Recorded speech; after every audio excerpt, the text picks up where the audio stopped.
I now have my new shift plate installed. I had to remove the housing and the internals from the housing, and a lot of finagling, but finally got it in there. Anybody that wants to do this, just be aware you got to clearance these. They're designed for the thinner steel plate. You can see how much thinner that is right there. So you got to delicately cut back these to give the right clearance so that the piece sits in there just right. It takes a little time, but it wasn't too bad. It shifts very precisely, very smoothly. I checked it, ran it through all its gears. I'm going to replace this with one of those B&M precision shifters. I just don't have it yet, so I put this on. Yeah, it's all set up and ready to go in. I have to put the new bearing on my my input shaft. So of course I've got the input shaft in the freezer, this little garage freezer, so that when I put the bearing on it, the bearing will be warmer and it'll be larger in diameter. But feels good to have this done. This took a couple of hours, but feels good. And I'll go ahead and put it in the front housing and bolt it all back together, put it all back together, and have it ready to connect to the engine. All right, I have replaced the bearing on the input shaft and have this ready basically to put back together. I'm actually going to stop here for a little while, and I'm gonna mount the adapter plate, and I'm gonna try and clearance the starter while I have it taken apart. That way it's lighter and easier to work with. But I'll do that, and then I'll reassemble the transmission and then remade up. So hopefully I'll have the engine and the transmission connected sometime by the end of the day. We'll see. I also have to take some time to take these engine mounts off. I'm not going to use them. I left them there because I thought at one point that I was just going to use those. But I bought some universal engine mounts, and so I'm just going to put all new mounts on. I'm not sure these will be long enough. Might have to make new ears, but we'll see.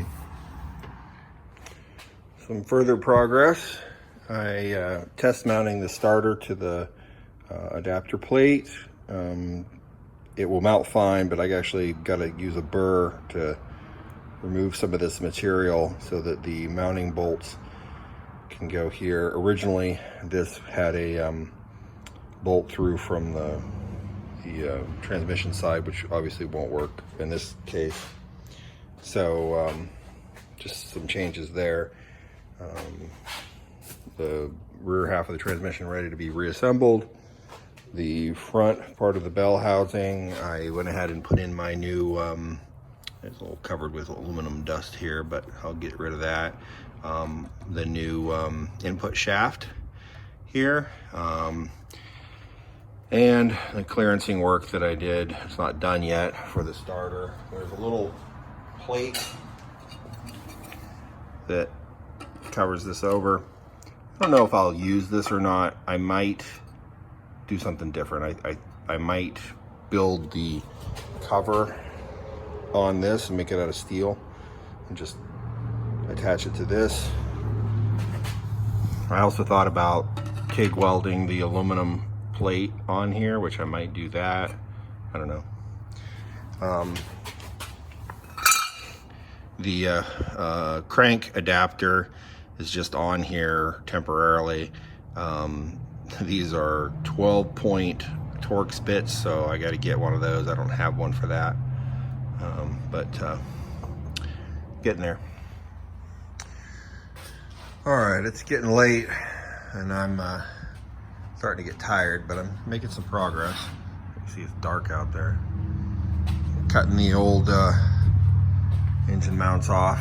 Still have to clean them up a bunch, but getting there.